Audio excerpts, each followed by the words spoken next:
Now, ladies and gentlemen, let's proceed to Plenary 1, which is on female representation in public life. Now, ladies and gentlemen, female representation in public life is crucial for fostering gender equality and empowering nations. When women participate actively in public and political spheres, they influence decisions and policies that affect their lives and communities. This will result in more inclusive policy making with positive knock-on effects on the country as a whole. Now, this session aims to highlight women's powerful roles in the growth, health, and functioning of our population and societies. The key role that they play in national development and nation building will also be analyzed and dissected more broadly in this session. Now, without further ado, if we're ready for this first plenary session, just a reminder to the audience that we will be taking questions from the floor via Slido. All you need to do is scan the QR code that you see on the screen right now. You can share your questions or upvote the questions of others. All right, ladies and gentlemen, without further ado, let's head on into the first session, Plenary 1 on female representation in public life. For this session, we'd like to call upon our moderator, Ms. Madiha Mahmud, Chief Executive Officer of Communications and Multimedia Content Forum Malaysia, onto the stage, who will introduce the esteemed panelists. Ladies and gentlemen, please give a hand to Ms. Madiha Mahmud.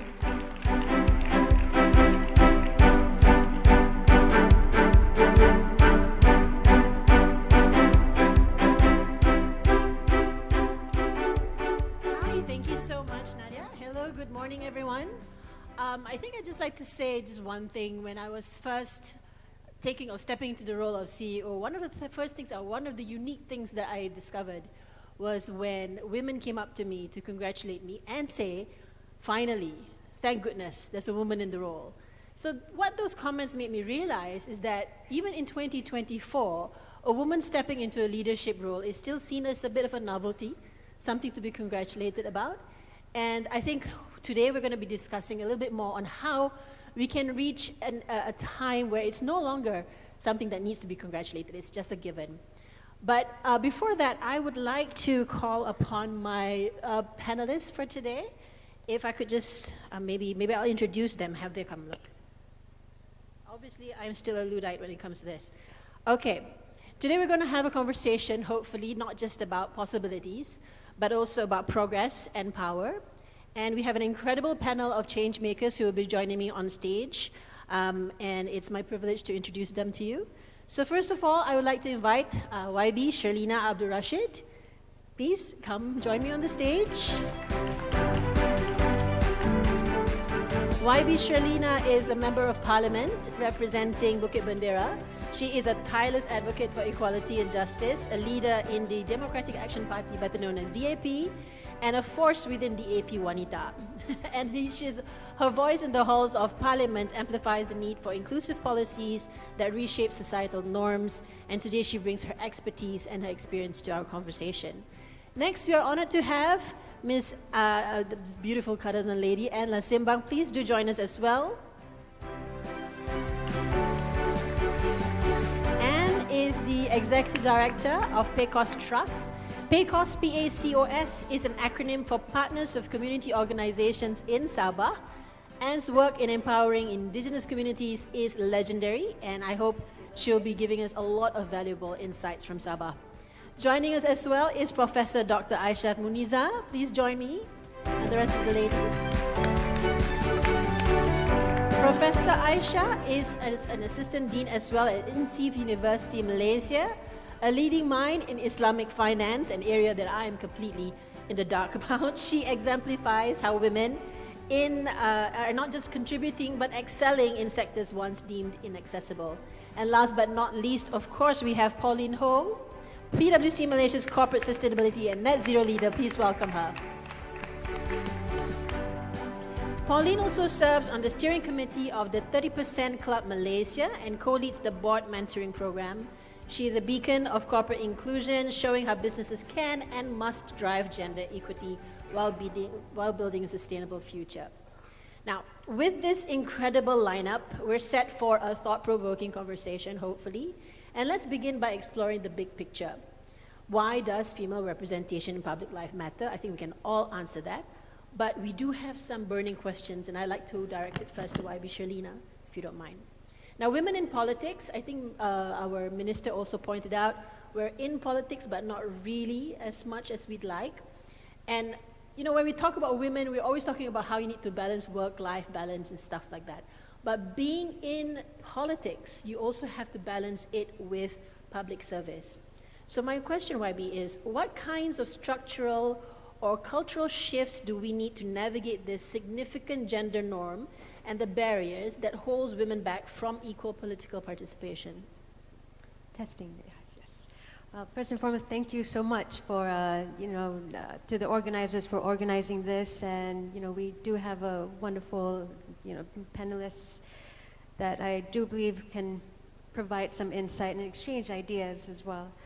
Now, let me just say up front that it's not just about the individual woman trying to change things, but also it's a collective effort with women, and especially this is where we also need to bring men and boys into the discussion.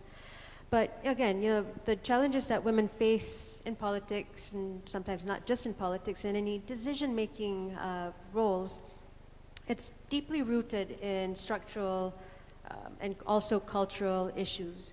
So when we mention about structural issues, first and foremost, this is where we also need to start looking at things and creating safe spaces. Now, with that being said, family-friendly spaces, gender-safe spaces. So let me also share a little bit. Let me be upfront. Institutions are built with not many considerations of the roles of women, especially mothers. Now think about this. Let's just say if in Parliament we also have childcare facilities, or even in government buildings we have childcare facilities, that would also make huge headways for allowing women to join the workforce and also join politics. Because again, it also brings the idea that women's issues, it's not just women should talk about it, but also the idea of family, again, it's a shared responsibility. And also, second, when we talk about mentorship, we've heard the word mentorship quite often, but again, this is where we need to also understand that for women, especially younger women who are interested, girls who are interested to find out a little bit more about politics or even, business and whatnot, we need to also provide a platform for them to learn. In other words, the best ways for women to also navigate is also knowing a little bit more about how the system works from someone who has experience. So in that sense, say if these girls or women have any questions, you can ask. This is, again, coming back about creating that safe space for women to learn and nurture and grow. And again, very important is that when we formulate policies, we also have to understand that it's not a one-size-fits-all. That doesn't work. So again, we hear a lot of discussions about gender-responsive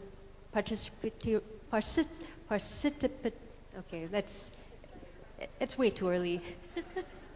Gender-responsive budgeting. And again, think about it. How many times that all of us, the moment we mention the word gender, we are often met with people who say, yeah, this is a women's issue. No, it's not. Gender also includes women, young boys, and also minority groups, maybe also people with, different sexual orientations and so forth. So all of that is very important. And again, policies, we need to sit down and listen from every aspect, every single stakeholders about what works for everyone. Again, that's the main idea that we want to push for. Yes, thank you. Thank you so much, YB. I'd like to pick up on what you mentioned about how when we talk about these issues, it's not a one-size-fits-all situation, right? So I'd like to direct the next question to Anne. coming from across the sea. So Sabah's 2025 state elections is just a year away, set for December 9th next year. And reflecting on the 2020 state election, where only 44 female candidates, and that's just 9.6% of the total, were fielded, with 6 winning and 29 losing their deposits, the representation of women remains to be strikingly low. And currently, only 12% of Sabah's MPs and 8.2% of its state representatives are women. So, Anne, what are your thoughts on the importance of increasing the number of women candidates and elected representatives in Sabah, and what are the challenges to that over there? Thank you first for having me. Actually, I'm not a politician, but my sister is. She's also in the AP. But I must tell you, being a person who works in grassroots, even though I'm not in party politics, we work with all politics. We are the prime mover of getting women leaders at the grassroots and trying to get the government to adopt more women to be, candidates. But we have a lot of challenge. First of all, in our work in PACOS, as an NGO, we work with a few other groups in Sabah, and we have this training for women leaders who are interested to become potential candidates. Because we don't want women candidates to be a token. We want women who are fielded as candidates in the political arena to be somebody who also have the knowledge, who can speak up for women and also for the community. And I think we really want to have more women in Sabah, because from what I see, I come from a family I'm the eldest of 12, and 4 of my siblings are politicians. 2 are women, 2 are men. And I always see that the women politicians in my family are very hardworking. So while my brothers, who are also politicians, it's not to say that, but they have time to play golf. Whereas my sisters, who are also politicians, they also have their social activities, but it's about going into the community, meeting women. So I feel we do really need more women. And the candidates that we have in Sabah, they also need to be given opportunity, training. And I think one of the biggest challenge as we do the training for women leaders in politics is they're always saying that it's very tough. Because during campaign and stuff like that, they don't have money, they have families, they have their children to look into. But I think moving forward, because we are also now preparing women for this coming Sabah state election, we are also talking to party politics. And one of the moves that we have tried to do was we have this nominated assembly person in the state legislation. There are 5 of them, and we said, why don't we give that to the women? But there's a lot of competition. I don't think the men wants to give that up, but I think we need to pressure harder. And the other thing that we do in my organization, because we work with grassroots, is also to get training for more women leaders to become village heads. So that has worked, because there's a report from KKDW, the ministry, say that we have the biggest number of women village heads in Sabah. So I think if we give that opportunity, we give that training, we give that capacity, I think women can do it. So it needs to have that strategy. Yeah, that's my thought. So we hope we have more women candidates this time. Yeah. Thank you so much. I really like that point about how our free time, women's free time, is spent doing a lot more things which we see of value. And when we ask the men, how come you have time for golf? They'll tell you that's where all the policy making happens. That's where all the networking happens. But going back also to a topic that was raised, I think YB Shalina, you mentioned it as well, and you're obviously a mentor for the younger politicians, and sorry, for the younger people out there who are fighting for the same cause, right? About mentorship. And I'd like to direct this question to Pauline. Can you maybe share with us why you think mentorship is so essential in women's, let's say, corporate journey? And tell us more about the board mentoring program you co-lead and what positive impacts that you've seen for women you've mentored through this initiative. Thank you for having me here today. Good morning. Right. So I am very passionate about mentoring, both from a corporate perspective or in 30% Club.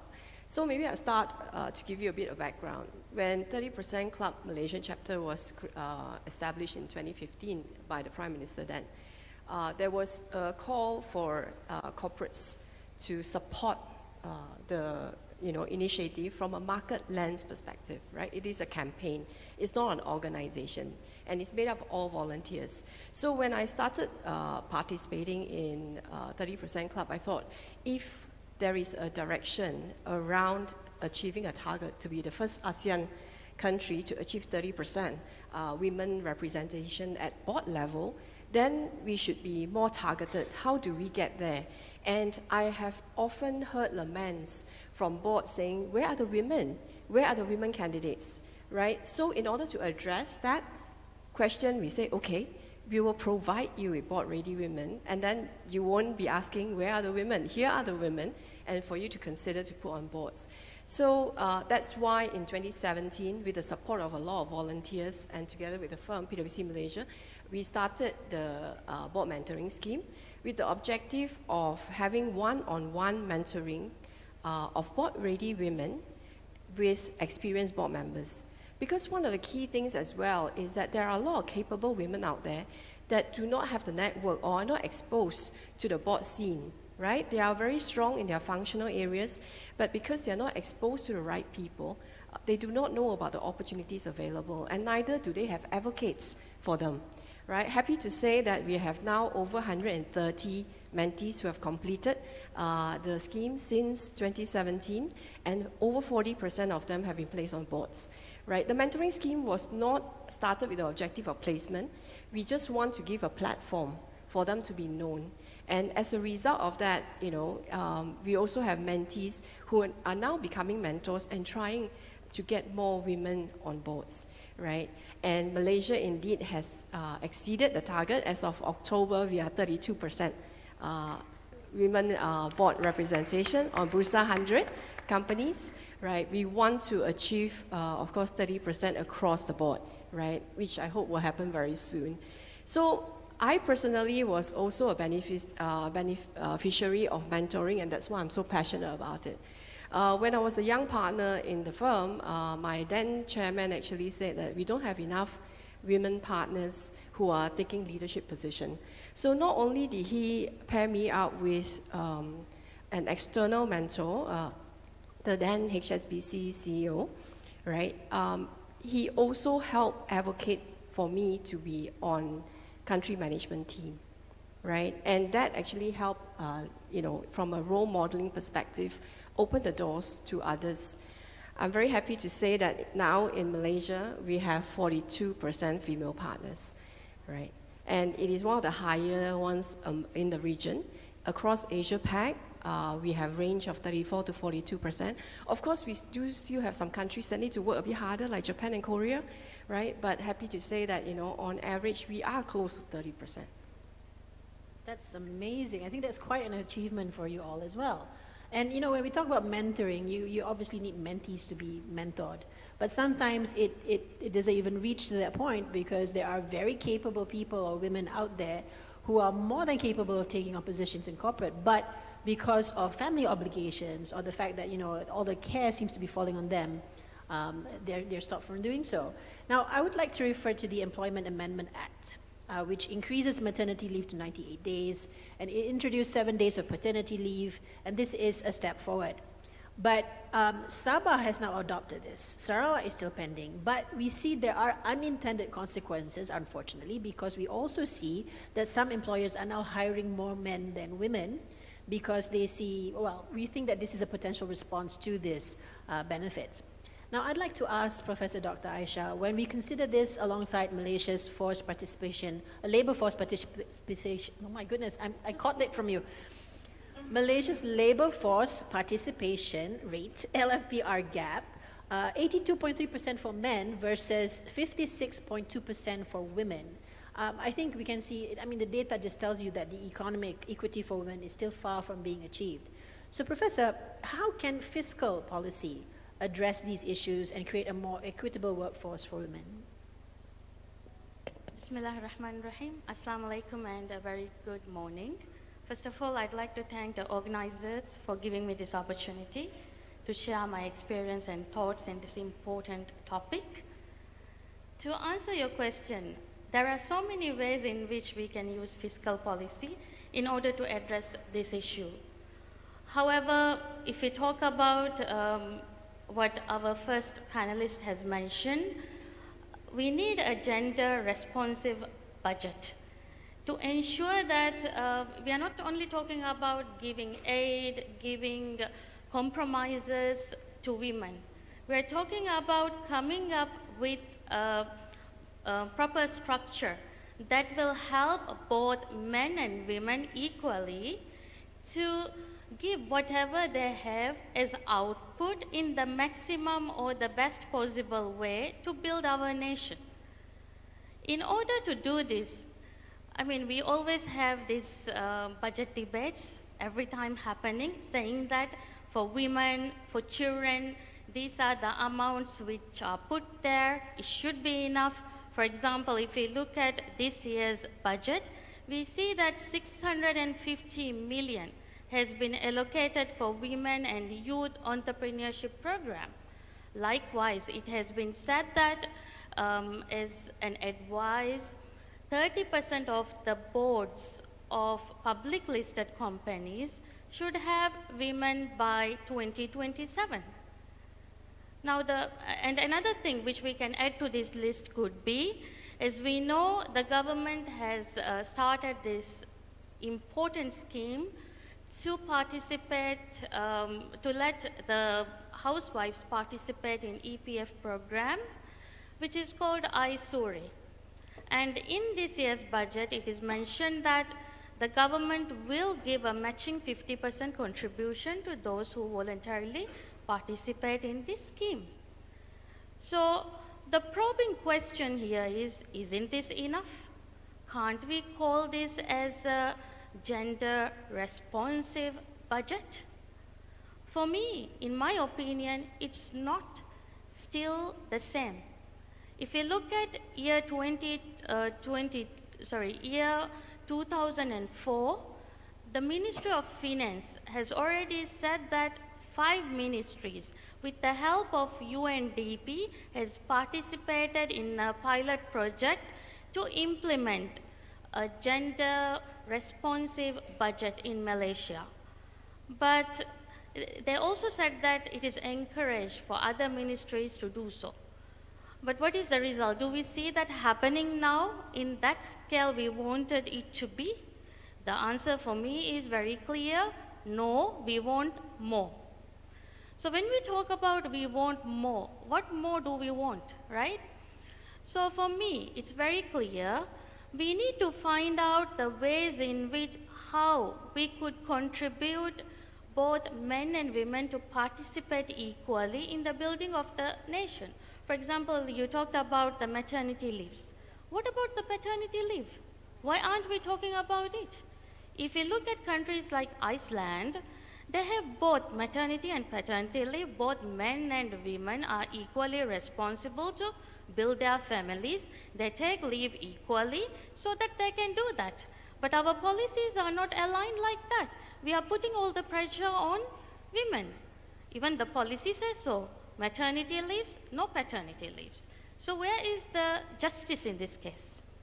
So I believe that this is also something we have to think about. And if we talk about incentivizing the companies who are equally treating men and women, that is also important. But the policies should be first aligned, and we should show the path to these companies before we say that they have to do this or that.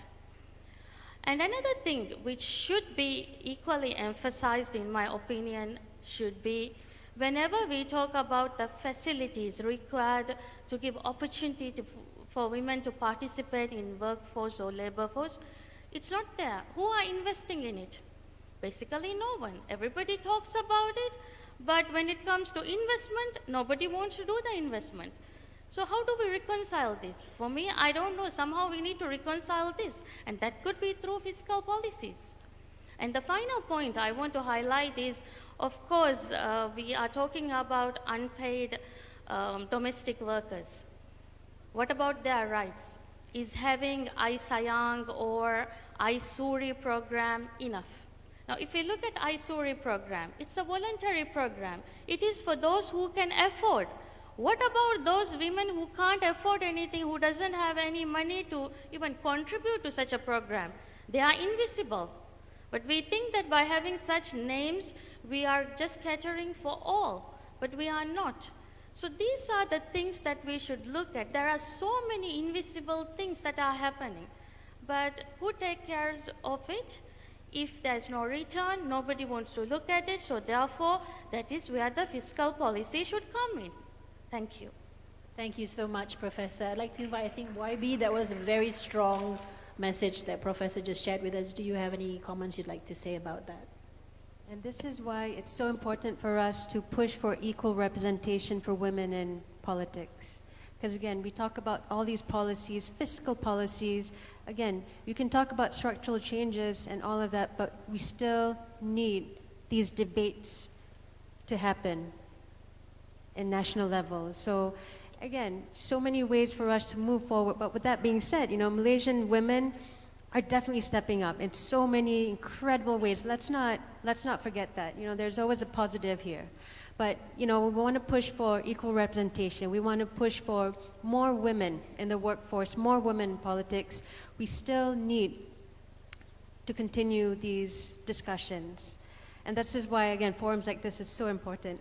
And again, when we talk about structural changes, the main, I wouldn't say hindrance, but one of the main hurdles that I think all of us, we also need to be aware is that the cultural structure, the cultural changes that need to happen. Again, gender stereotypes, gender roles. Again, the whole idea is that family is a shared responsibility.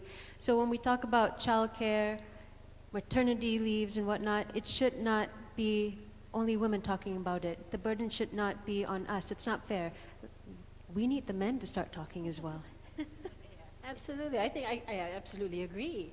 And I'd like to bring that up also, because when we talk about cultural elements that need to be considered, I think, and I would like to ask your opinion on, for the indigenous communities, right? There are some issues which I myself learned today that are probably not very well known. The fact that when we talk about child marriages and the limit of age for child to be married, it always triggers a debate among the Malay Muslim community.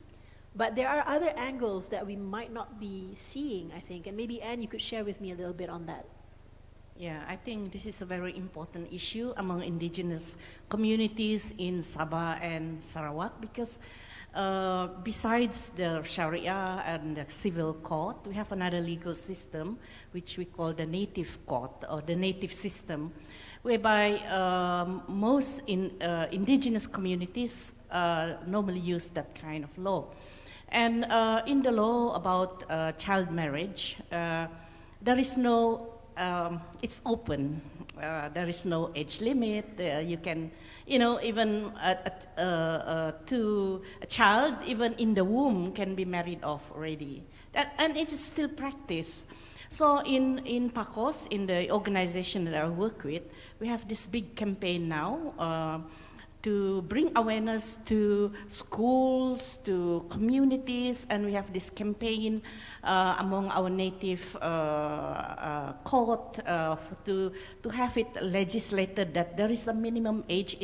It aligns with the civil law. But going back to YB, it's really true. We need to have more women to be represented, because my sister, she is in the State Assembly, and we thought everybody support this. Who want to see a child being married off?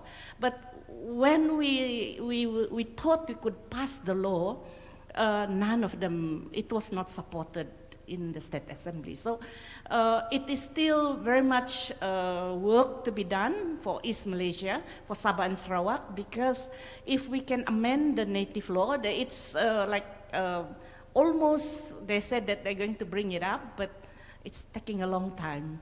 So we still have to work on that, and that's the issue of child marriage, because we believe that if a girl, if she is married and it's quite rampant in the rural area, whereby if in a culture, if you are found to be pregnant, normally the parents will say, oh, tutup malu, then they will just marry off with, for the boy and girl, even though they are still children. And of course, the other thing is sometimes it happens because of poverty. Normally, a family will marry off a child to somebody even much older, so that there'll be less mouth to feed and stuff like that. So it's still a cultural practice, and we really are working to change that in Sabah and Sarawak, and a lot of work to be done. Thank you. Thank you so much, Anne. So segueing into another topic when we talk about giving women opportunities as well in the workforce and also having businesses. Professor, I think my question here is for you. In 2019, 1.26 million people worked in Malaysia's informal sector, with women likely comprising a significant portion. And many engaged in agricultural, small businesses or ventures like food kiosks operated from home. And the question is, how can, let's say, microfinance and fintech, particularly maybe Islamic fintech, can be leveraged to support women in these sectors, and ultimately advancing, hopefully, women's economic equity? Thank you very much for that great question. I think when it comes to financial inclusion, nowadays we talk about microloans, microfinance, and as well as integrating all we have with fintech. Now, for women, as you know, their needs can be different depending on the geographical location in which they are situated. Now, imagine a woman who is working in a village compared to their situation with a person who is in town, where they have a lot of facilities and a lot of different types of access to finance or credit are available. So if we talk about how to bring the woman who is in village and town to the same level, giving them the same opportunity, then we have to resort to fintech solutions, right? So for instance, if we take Kenya or Bangladesh, in Kenya they have an app, fintech app called M-Pesa, and then in Bangladesh we have another application called bKash, whereby through these fintech mobile solutions, women are able to get access to finance, at the same time fulfill their everyday needs by doing online transactions securely, irrespective of where they need to do the transaction, without physically going to the outlet where they need to get the service. Now, when they have these types of easy access to financing facilities, their job, whether it is inside the house or outside the house, or as an entrepreneur or as a worker, becomes quite easy, convenient. So there's no doubt about it. But the question is, do they have enough opportunity for this? Now, fortunately, in Malaysia, we have a lot of different types of innovative solutions for both men and women available. For example, recently, if you look at Amanah Ikhtiar Malaysia, they have come up with a fantastic solution for women who wants to become entrepreneurs, or who are already entrepreneurs, who need funding for expansion, or who need even cash for their own personal financing. Those opportunities are provided. I think one of the latest schemes they have is targeting for Indian women, so that at least they could become entrepreneurs and realize their dreams by allocating funds for that particular purpose, which is very good. And likewise, we always talk about, whenever we say microfinance, the first thing that comes to our mind is the example of Grameen Bank, Bangladesh. But that's not the first, or we would say the last in the world. Even in Malaysia, we have a lot of different schemes that we have introduced by replicating the model itself. Now, previously, whenever we talk about financially excluded population, and if we talk to the financial institutions, they would say that, how can we give any type of financing facilities to this segment of population, because they don't have collateral. They don't have the eligibility to apply for the formal financing facilities, which is true. Why? The excuse they give is they have shareholders' funds, they have depositors' fund, they have the agency role to play. So if they give to a person who cannot afford to get the financing, they should be liable in front of the shareholders and the depositors who want them to make profit. So profit maximization is their main motive. But I would say the COVID-19 has changed everything. And in Malaysia, we have a very good example called iTekad Fund, which is introduced by Bank Negara Malaysia for those micro entrepreneurs who are in B40 segment of population, to help them to become entrepreneurs and become self-sufficient or independent.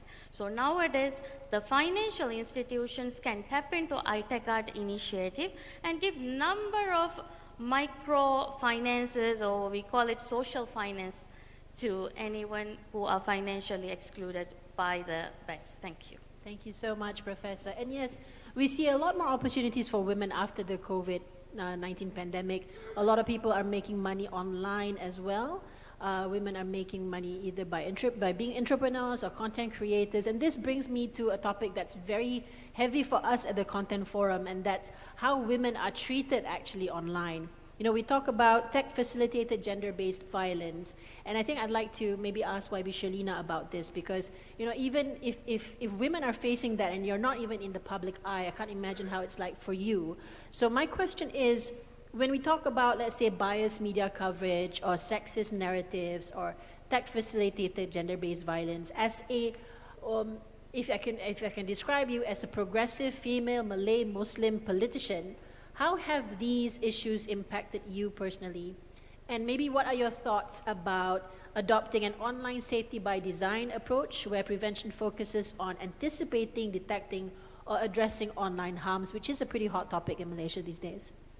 Thank you. Yes, it is a very hot topic, because also when we talk about online violence, you know, all these online abuse, there's a difference when it's targeted towards men, and definitely there's a difference when it's targeted towards women. These attacks tend to be more personal. And again, I'll just give you an example. When my father passed away a few months ago, only within the span of a week or two, there were these attacks, fitna, that started circulating that my so-called, I was the daughter of communist, one of the communist founders, which is not true, because my late father was a school teacher, cikgu sekolah. The only similarity that we had was just the name Rashid.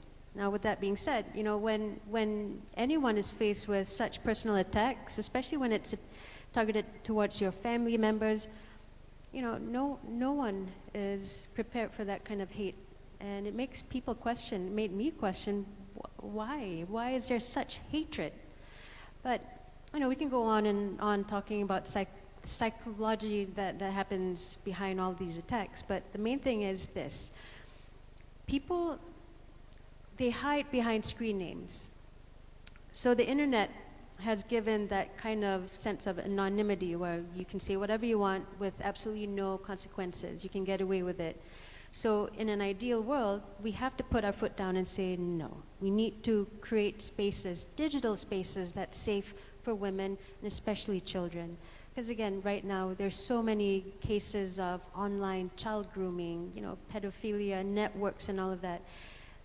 The internet started out with great noble intentions. You know, it was aimed to connect people, families and friends, but over the past years, it has been used and abused for so many different ways. So this is why, again, we need to push for legislations to make it safe. And with that being said, just yesterday, a few of us in Parliament, we took part in debates online safety bill.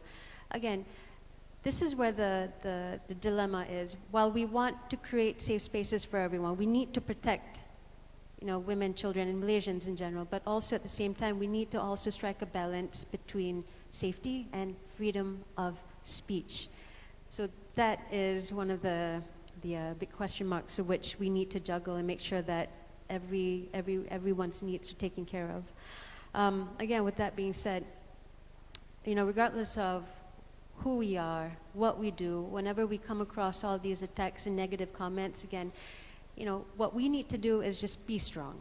Because again, you know, these attacks happen, and we've heard so many cases of influencers that ended their lives, children that ended their lives. And again, just to share with everyone, there was a case in 2019 where a 16-year-old girl from Sarawak, she took a poll on Instagram asking, should I live or should I die? And what was it, like 69%, almost 70% people said, no, you should go ahead and do it, and she did. And again, it's cases like that, it makes me question a lot about, you know, the civility of us as human beings. You know, where do we draw the line? And, you know, this is something that we need to push for, and something that we need to stand up and unite and say, no, we need to definitely create safe spaces for children, women, men, and boys as well. Thank you. Thank you, YB. I think that's absolutely something we should all be pushing for. I think at this juncture, I should be taking questions from the floor. If we could, do we have any questions on Slido? I'm not exactly quite sure what's on my screen over here. No? Are there? Yeah, it's over there. Unfortunately, at 40 years old, I cannot see that.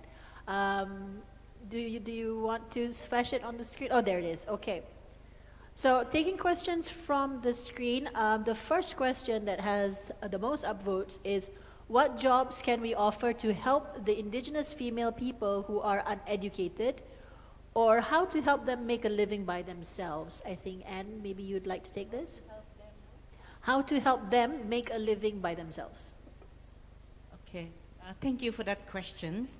I think it's very important for us to understand, for indigenous communities, our life is very much connected to the land and our territory, our identity. So a lot of times, indigenous communities, indigenous peoples, if they lost their territory due to big developments, so that they get displaced because of dam and all that kind, their knowledge and their worldview also change. It affects them in terms of their dignity as a person. So that's why that's very important. And the other thing is, when it comes to education, because we have education that is national education, so what children learn in Kuala Lumpur, children in Keningau or in Tambunan or maybe in Kapit, we learn the same thing. So there are many times when we find this may not be related, and that children going to school will not find it, they cannot understand. So that's why either they drop out or they're not successful. And I think it's also very important to stress on what we call the non-formal learning. Indigenous knowledge is very important. It's very much relevant now with climate change. How do we look at environment? What can they contribute as a community? It's not just about going out to work, but what is it that they have? I think if we can look at that, that will also build the confidence of indigenous community. And because if a lot of my communities, our youths will go to Singapore or to migrate to the city to work, but it's the same problem. They end up in the streets. So I feel in terms of what kind of job, it'll be depending. They also like to work. I think indigenous community also want to have that development, but something that is relevant to them. So looking at what we have and what is our knowledge and what we can contribute, and building that self-confidence, that dignity in community will help a lot, I think, building that. Yeah, I'd like thank to you. add something Yes, please, as go ahead. well. I think it's very important to have targeted financial literacy program with mentorship program to them, because entrepreneurship skill is something that could be developed within them and that could work in any society in the world. So that is something where we need to invest more, so that at least we have indigenous people who understand what they are doing, and they can also secure jobs in their own way. Thank you. Yeah, thank you, Prof. That's true. Thank you so much, and thank you, Prof. Speaking about mentorship, there's interest among the audience, Pauline. Pauline, they ask specifically, is the mentoring program still ongoing, and how can they apply? It is still ongoing. We launch a cohort every year, so if you're interested, you can reach out to me via LinkedIn. Right? We have just launched our 10th cohort last October. Okay, thank you. Thank you. That's excellent. Another question, and I think this is something that we haven't actually touched on, and it really should be touched on, to the entire panel, so anyone can answer this question. On women's representation, it shouldn't be tokenistic. How do we increase the quality of women's participation? Sorry, it just moved for me. It shouldn't be tokenistic. Oh, it disappeared. Okay, how do we increase the quality of women's participation in leading up to and post ASEAN Summit 25? Anyone? Or YB? Okay, I'll keep it very short. Number one, I definitely agree that representation in any level should not be tokenistic. Number one, there's always a talk about gender quota, again, in politics, but again, it has been met with a lot of backlash. But with that being said, gender quotas, it's not the ultimate solution, but it's a jump start to make sure that, hey, these women are here, and let's somewhat, work towards a more level playing field. Now, with that being said, what is very important is we need to push for education, political education for one, where you nurture and you present ideas and you cultivate critical thinking and all of that, and sense of leadership, so many ways. And again, the second, or rather not second, but equally important is the mentorship. Very important. Can I chip in? Maybe from a corporate lens perspective, right? The quality women are there, right? A lot of times, they either take themselves out of the equation because of, the caregiving responsibilities that we talked about, and therefore it is important to have gender-neutral policies and, getting more men to perhaps say that they are fine with a flexible working arrangement so that they can take on some of the caregiving responsibilities, right? And then role modeling and showing that they are very successful men who have done it before, right? And it did not deter their career either, right? And how women are successful as a result of that. So that is one aspect that I think is also equally important, right? To just basically allow the women to put up their hands, right? Then the second one is mentoring is important, but I think advocacy is also critical. At the end of the day, we need men who are in leadership position to drive the agenda, because we know that majority of the decision makers currently are still men, right? And they have to see this as a business issue. We talk about the economic impact of women participation in the workforce, right? It is a business issue for sustainability of a business, right? If 50% of your consumers or your audience is female, and you don't have female representation in your decision-making committee or board, how do you know how to reach out to them, right? So I think these are the things that, enough studies have shown. There is a business agenda to this, and therefore we need everyone in the room to drive the agenda. Thank you, Pauline. And this was the question that I was trying to say just now. It's an important one. It says, what do you say on the marginalization of women with disabilities due to discriminatory legislation and policies despite their contributions to nation building? I think this is a pretty major topic on its own. But if you have anything to say on this, I would of course direct it to YB Sherlina again. But then you okay with taking that? Because yeah, so it says the marginalization of women with disabilities because of discriminatory legislation, even though they do or they can contribute to nation building. I think one of the ways I think we can see this is the fact that there are legislations that probably should be changed for now, especially in terms of discrimination against people with disabilities. Do you have any comments on that? Definitely, we definitely need reforms on that.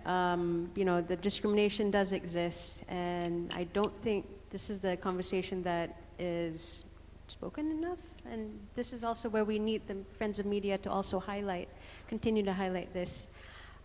There's so many ways for us to push forward, but I do believe the biggest movers, the biggest supporters of change, it's all of us. It starts with all of us. It starts with communities, friends, families, and then, you know, it's more of that bottoms-up approach. Create movements to push and pressure at the federal levels to take note. Absolutely, and I agree. And in wrapping up this session, I feel that what we can do, getting all the insights from these lovely ladies up here, is to push for these reforms within our own circle of influence, right? Whether it's mentoring responsibilities or policy changes, I think that's something that we all can do on our side. So I think this is where I wrap up, and I'd just like to thank the panel for joining me today, and thank you everyone for joining in this critical conversation. Thank you, Mediha. Thank you to the panel. Let's have a group photo on stage. I'd also like to invite Dr. Julita and also Puan Juwairia to also join the panel on stage for a group photo. Thank you to the panelists and moderator for their excellent insights. Now, female representation remains a critical issue in the pursuit of gender equality. Women are breaking barriers, but they continue to face challenges. So as such, the need for more inclusive frameworks is absolutely crucial.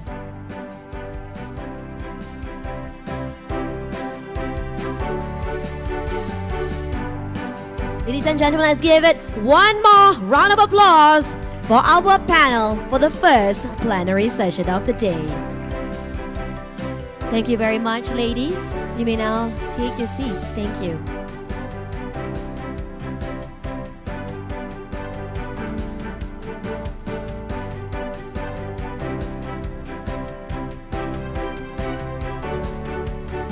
Let's wait for the camera as well for the video.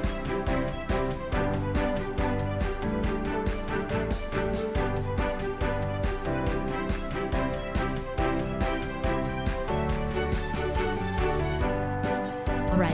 Thank you again. Thank you to our panelists, to our VIPs.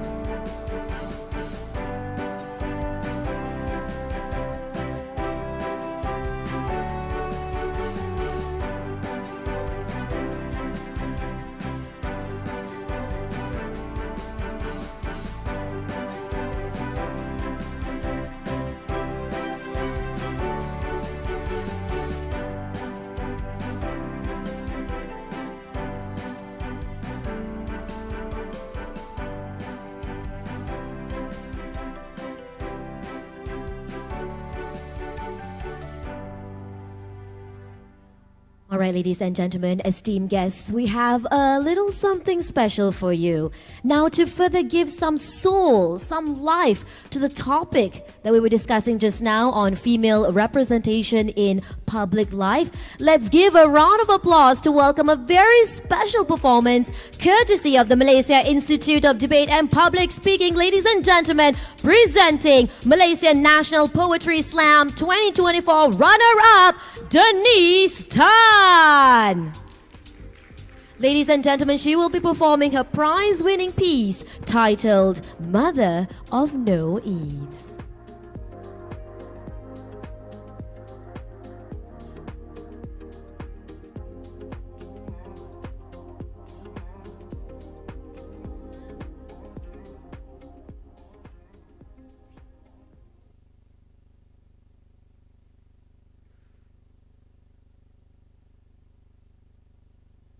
Testing. Hello. Dear future daughter, snakes are biting my aching soul. Long hard nights spent lifting my toll. Defining selves, I am centerfold. But you, love, are still good as gold. Brave new branch of the tree, carry with you new memories. You are hope through the abysses. I will love you through the ages. Little Eve, my blooming treasure, beauty was not lost, now not never. The crown's not caged, so go be bold. Take it, share it, the future's untold. Future daughter, I hope you know, cotton balls are but smoking mirrors, fleeting, flying, stomach stealers. Lift up, breathe up, future child, be free of those gilded wings. Sing for you, my wild canary, your worth's beyond those paper rings. Mother, daughter, down family trees, we went to weave new tapestries. I went to lay that foundation. Now go and be that liberation. Nation built from our foremothers, birthing, nurturing, hidden corners. We fought to speak, we fought to see. One day we'll have that sigh of relief. 在无尽的寂静里，我听到你的歌。In the endless silence, I hear your song. 绽放的花朵，我找到你了。My blooming flower, I have found you. 亲爱的女儿，我独一无二。My dear daughter, my one and only. 让自由像大河，在你血流着。Let freedom, like big rivers, flow in your blood. We all lived in men's darkness. Day with ignorance blinded us. But eyes get used. I birth my own lights. It's your future I see in the numb nights. My little Eve staring at ceilings. We go now, so go kickstart that healing. Free you now, and fresh air will breathe. You got this, dear daughter. I believe. Let liberation be your belief. 让人类的舞子在深渊飘逝。Let humanity's ignorance float away in the abyss. Thank you. Yes, you got this. We got this. Ladies and gentlemen, let's give a loud round of applause for Denise Chan. And also another round of applause for her incredibly supportive parents who are here today, who drove up all the way from Johor Bahru so that Denise can be here with us to perform for all of us. Yes, ladies and gentlemen, it's great to share the platform today with the younger generation who are, ladies and gentlemen, the future nation builders.